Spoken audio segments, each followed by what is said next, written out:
बिस्मिल्लाहिर्रहमानिर्रहीम। नाज़रीन, मैं हूं जावेद बलोच और उम्मीद है आप लोग खैरियत से होंगे। फ़ैसला की घड़ी आन पहुंची है और फ़ैसला हो गया है कि किसने कहां पे जाना है और किसने क्या करना है। आज बहुत बड़ी डेवलपमेंट होने वाली है इस्लामाबाद में। एक बड़ा फ़ैसला होने वाला है। इस मुतल्लिक़ आपको आगाह करने जा रहे हैं। फिर इसके साथ-साथ एक बड़े ऑपरेशन की तैयारियां भी की जा रही हैं। जो सोशल मीडिया पर ट्रोलिंग जारी है मुख्तलिफ़ अफ़सरान की, ब्यूरोक्रेसी की, कमिश्नर रावलपिंडी की प्रेस कॉन्फ्रेंस के बाद जो है वो अफ़सरान के पुलिस अफ़सरान के, डिप्टी कमिश्नर्स के नाम लेके जो ट्रोलिंग हो रही है उस पर एक बड़ी कार्रवाई होने जा रही है। उसके मुतालिक भी आपको बताएँगे। काफ़ी सारे लोग जो है वो आइडेंटिफ़ाई हो गए हैं और इस पर एक बड़ा ऑपरेशन कह रहे हैं, बड़ी कार्रवाई कह रहे हैं, ये होने वाली है और इसमें बड़े-बड़े लोग जो है वो रगड़े में आने वाले हैं। इस पर भी आपको बताएँगे और फिर नवाज़ शरीफ साहब जो है वो इस्लामाबाद पहुँचे हैं। इस्लामाबाद में उनकी मसरूफियात जो है वो काफ़ी बढ़ गई हैं। जरदारी साहब, एमक्यूएम और बाकी जो लोग हैं वो यहाँ हैं। उसके मुतालिक भी बात होगी और तहरीक-ए-इंसाफ का प्लान बी क्या है, इस पर भी हम बात करने जा रहे हैं। सबसे पहले चलते हैं कि कमिश्नर रावलपिंडी की जो प्रेस कॉन्फ्रेंस थी, उसके बाद की सूरत-ए-हाल जो है वो काफ़ी तशवीशनाक हो चुकी है और जो आरओज़ हैं रावलपिंडी डिवीज़न के, जो डीआरओज़ हैं, उनको इलेक्शन कमीशन की कमेटी में बुलाया गया है और उन्होंने अपने जो है वो बयानात भी स्टेटमेंट दे दी है और उन्होंने टोटली डिनाई किया है कि जो लियाकत चड्ढा की जो प्रेस कॉन्फ्रेंस थी वो उनकी अपनी ज़ाती राय थी या अपना ज़ाती ख़्याल था। इस हवाले से ना तो आरओज़ ने कोई कंप्लेंट की है, ना डीआरओ ने कोई कंप्लेंट की है कि कमिश्नर के पास जाके कि वो आके रोते रहे और वो उन्होंने कहा कि हम नहीं कर सकते। तो ये वो सारी सूरत-ए-हाल जो जो ड्रामाटाइज़ किया गया था, उसकी हक़ाइक़ जो है अब सामने आना शुरू हो गए हैं। तो इस पर भी कार्रवाई हो रही है।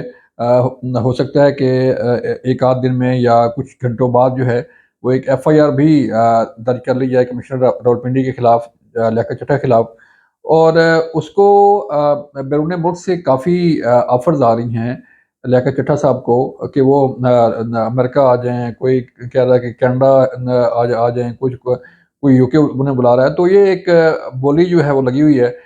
देखना ये है कि वो कहाँ पे जाते हैं, लेकिन जो हमें इत्तलात आ रही हैं, जो हमारे ज़राए बता रहे हैं कि कमिश्नर रावलपिंडी लियाकत चड्ढा का नाम जो है वो स्टॉप वॉच में आ गया है और जल्द उनका नाम जो है वो ईसीएल में भी डाल दिया जाएगा। और इस पे एक जो है वो इलेक्शन कमीशन की इंक्वायरी के बाद जो है मज़ीद कार्रवाई जो है वो शुरू कर दी जाएगी और इसमें मज़ीद अहम इंकशाफात भी सामने आएँगे कि लियाकत चड्ढा ने ये प्रेस कॉन्फ्रेंस क्यों की, किसके कहने पे की। और जब ये तफ्तीश होगी, इंक्वायरी होगी तो उसमें कुछ जो है वो नाम आने की तवक्को है कि बिहाइंड द सीन जो है वो क्या चल रहा था, वो किन के रब्तों में थे। मोबाइल उनके कब्ज़े में ले लिए गए हैं, मोबाइल का फोरेंसिक हो रहा है और मोबाइल के फोरेंसिक से भी कड़ियाँ मिलना शुरू हो जाएँगी। बल्कि काफ़ी सारी कड़ियाँ मिल गई हैं कि वो किन-किन के साथ राब्ते में थे, किसके साथ जो है वो उनकी क्या चिट-चैट हुई, किसके साथ उनकी क्या बातचीत हुई, ये सारा रिकॉर्ड जो है वो कानूनी इदारे जो है उस पे काम कर रहे हैं और बहुत जल्द जो है इसमें मज़ीद पेशरफ्त भी मुतवक्को है और मज़ीद इंकशाफात भी सामने आ सकते हैं। ये तो सूरत-ए-हाल थी कमिश्नर रावलपिंडी की। अब मामला ये है कि फ़ैसला हो गया है और इस फ़ैसला में कई लोग जो है वो रगड़े में आने वाले हैं। जो ट्वीट्स जो है वो सामने आई, जो फ़ेसबुक, सोशल मीडिया, यूट्यूब, मुख्तलिफ़ जगहों पे जो है वो ट्वीट्स की गई उन अफ़सरान के नाम लेके जिन अफ़सरान ने ड्यूटियाँ दी इलेक्शन में और इलेक्शन में ड्यूटियों के दौरान जो है वो अपने फ़राइज़ सरअंजाम देते रहे और अब उनको जहाँ-जहाँ से पीटीआई या उनके जो नामज़द लोग हैं वो हारे हैं, वहाँ से उन अफ़सरान की जो है वो ट्रोलिंग शुरू हो गई है और ये सारी ट्वीट्स जो हैं वो सारे एफआईए के पास भी पहुँच गई हैं और बाकी इदारों के पास भी पहुँच गई हैं और बड़ा क्लोज़ली मॉनिटर किया जा रहा है कि कौन क्या कर रहा है और कौन क्या इश्तियाल अंगेज़ी जो है इसमें फैलाई जा रही है। इसमें एक बड़ी कार्रवाई भी सामने आने वाली है جو ایف آئی اے ہے وہ ساری چیزیں مانیٹر کر رہا ہے، سائبر کرائم ونگ جو ہے اس والے سے، پی ٹی اے جو ہے وہ بھی اس والے سے ساری چیزیں جو ہیں وہ سامنے لے کے آ رہے ہیں۔ تو لگ یہ رہا ہے کہ جو لوگ اس میں ملوث ہیں اشتعال انگیزی میں، ان کے خلاف ایک بھرپور کریک ڈاؤن جو ہے وہ ہونے والا ہے۔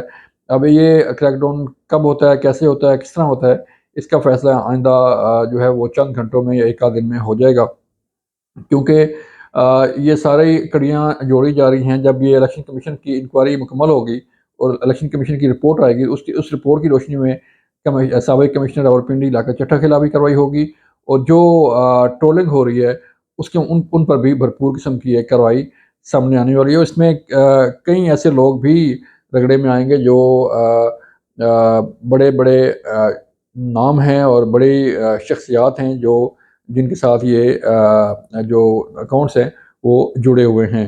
تو اس لیے آگاہ کر رہے ہیں کہ آئندہ چند دن جو ہے وہ، آئندہ کچھ گھنٹے جو ہے، آئندہ 24 سے 48 گھنٹے انتہائی اہم ہیں اس والے سے۔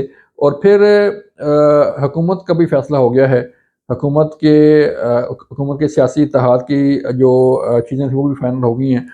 نواز شریف جو ہے انہوں نے اسلام آباد میں ڈیرے ڈال دی ہیں، اور نواز شریف زرداری کے ساتھ، ایم کیو ایم کے ساتھ اور باقی جو سیاسی اتحاد ہیں ان سے ملاقاتیں کر کے ساری چیزیں جو ہے وہ طے ہو گئی ہیں، اور ہمارے ذرائع بتا رہے ہیں کہ پیپلز پارٹی جو ہے وہ نون لیگ کے ساتھ بیٹھے گی حکومت میں، کابینہ میں بھی شامل ہوگی، اور ساری چیزیں آگے لے کے چلیں گی۔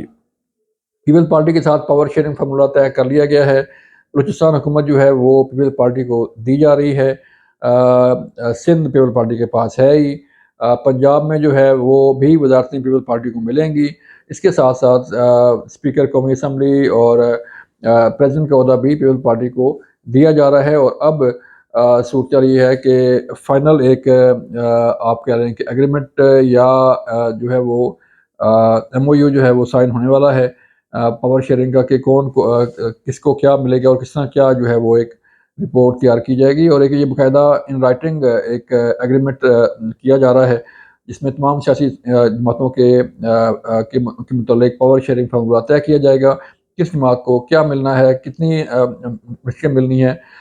فیصلہ یہ کیا گیا ہے کہ اس گورنمنٹ کو ہر طرح سے استحکام دیا جائے گا، مستحکم حکومت جو ہے وہ بنائی جائے گی، اور اس حکومت کے فیصلوں کو انڈورس کیا جائے گا تمام اداروں کی طرف سے بھی اور تمام سیاسی جماعتوں کی طرف سے بھی، ماسوائے تحریک انصاف کے۔ تو تحریک انصاف جو ہے انہوں نے اپوزیشن میں بیٹھنے کا فیصلہ کر لیا ہے۔ یہ ایک سمبولک ہے عمر ایوب صاحب کا وزارت عظمیٰ کا الیکشن لڑنا۔ تحریک انصاف نے بھی اپنی کیلکولیشن کر لی ہے کہ ان کے پاس کتنے ووٹ ہیں اور کتنی جو ہے ان کے پاس ان کی جیب میں سیٹیں ہیں۔ تو سیٹوں کا فیصلہ بھی ان کے پاس موجود ہے، کیلکولیشن موجود ہے، لہذا وزارت عظمیٰ تو ان کو ملنے والی نہیں، پنجاب ان کو ملنے والا نہیں۔ کے پی کے اندر جو ہے وہ جو سیاسی اتحاد چل رہے ہیں وہ بھی سرے چڑھتے ہیں یا نہیں چڑھتے، یہ آئندہ چند دنوں میں اس کا بھی فیصلہ ہو جائے گا۔ یہ تھی آج کی صورتحال، یہ تھا آج کا تجزیہ، آج کی خبریں۔ اپنا خیال رکھیے گا، اللہ حافظ۔